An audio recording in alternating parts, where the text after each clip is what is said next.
Hi there, popping up on your feed. I guess within a week, I guess this time. And I thought let us discuss something that really holds importance and remains undiscussed most of the times.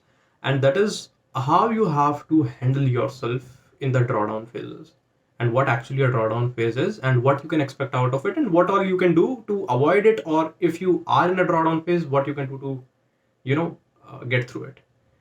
I guess that is a lot of things, but we'll go to one by one. So see, if I have to sum up drawdown in 2 to 3 sentences, it will be just like that you are working with clients and all of a sudden one of your high paying clients left. So if you were earning, suppose for say a lakh per month, and one of your clients was paying 50,000 and two other clients were paying 25 each. So you had three clients, one paying 50 and two paying 25 each. And all of a sudden the 50,000 client decided to stop his operations. So now you are at 50,000. So your monthly revenue is now down by almost 50%. So how you have to deal with it? See, first of all, get this thing straight in your head that drawdowns are inevitable. They are going to come, and you cannot avoid it. You cannot think like I'll do this and I'll avoid drawdowns. They are going to come sooner or later. It all depends on the luck then, because luck is not in our hands. Hard work is in, so we'll do that. And the other thing is that the best way to deal with a drawdown is saving up your expenses. See, this is really important, and I need your attention over here. That what I mean is, suppose you are spending out 40,000 per month, so you need at least 2 lakh saved up. You gotta focus first on your savings and investing in savings, like investing in yourself, like upskilling and all that stuff. That's fine, but not investing in those materialistic things, even if you want to initially. I'm not saying don't invest it, again, because people love to misinterpret my things.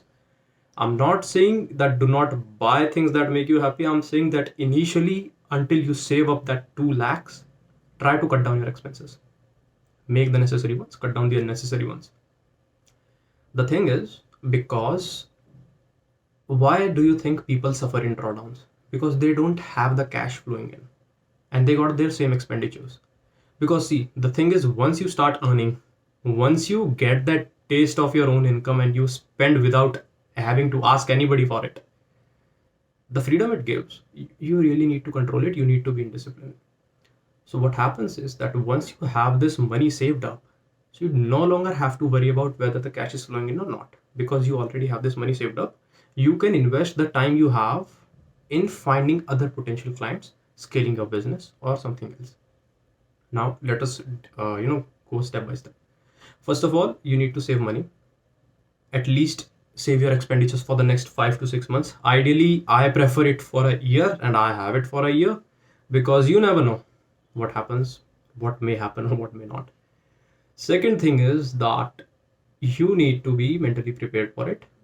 You cannot just completely think it is not, and you should not take emergency fund lightly, because shit can go southways real soon. This is freelancing. Third thing, you need to have some good people around you in the drawdown phase. You don't need people, like when you say that you are in drawdown phase, you don't want someone to come up, hey, take a corporate job. Easy, take a corporate job and just work your ass off and you'll get the perks. Leave freelancing. No, you need people who have went through the same path, because I bet you 99 out of 100 people have gone through a drawdown phase. That is inevitable. And if you have not gone through it, don't consider yourself immune to it, because it's coming for you too. It's coming for everybody. Everyone I know has gone through drawdowns, and that is a fact. And there is nothing of shame in it, because I told you, it's not always because of our fault. Sometimes we just get it. Like, that is the thing. Other things that you can take care of is that when you are in your drawdown phase, keep doing the stuff you were doing when you were on a winning streak. Like, a winning streak I refer to is when you were having good client work, when everything was going according to you. Because this is the actual time where either you are going to be a freelancer, or you are going to be just another person who's leaving this industry after getting a setback. And I don't want you to be the one who leave this industry after a setback.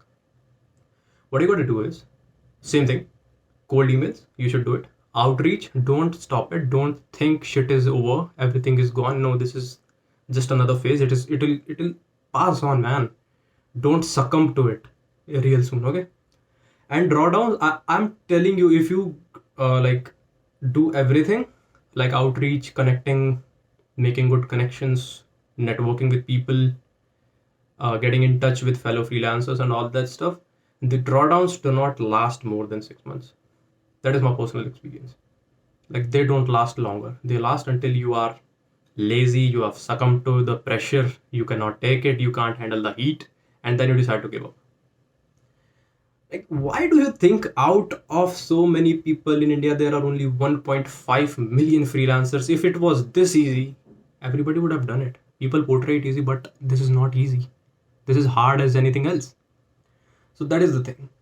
So to sum everything up, because I know it was kind of a lot of information for a few of you, you gotta keep your emergency fund ready. Be prepared for a drawdown anytime, even when everything is going fine. Be prepared for it. Prepare for the worst. I just wish that it doesn't happen, but that's not how it works. Thirdly, have a good set of people around you. Because in freelancing, no matter how big of a lone wolf you are, sooner or later you need people. That is the hard truth. I learned it the hard way.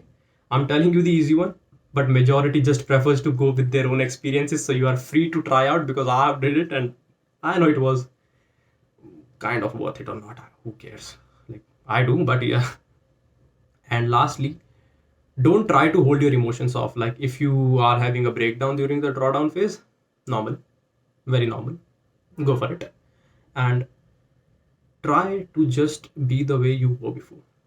Okay, it should not change the way you work, the way you see things, because it's just one client. Maybe you land another client who will pay you 75,000 and you are now back to 1.25 lakhs per month, but you are never going to reach it there if you stop.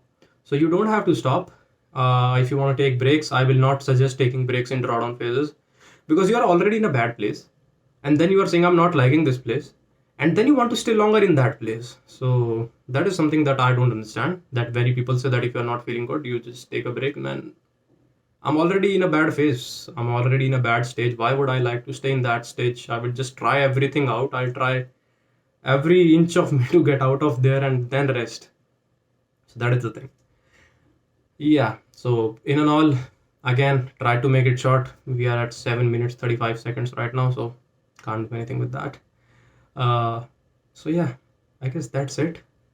And if you find it useful, do let me know. And if you are watching me for the first time, I just hope it is not the last one, because the things you will find on my feed, you are not going to find it anywhere else, because that is the reality, and only a few ones present the reality out.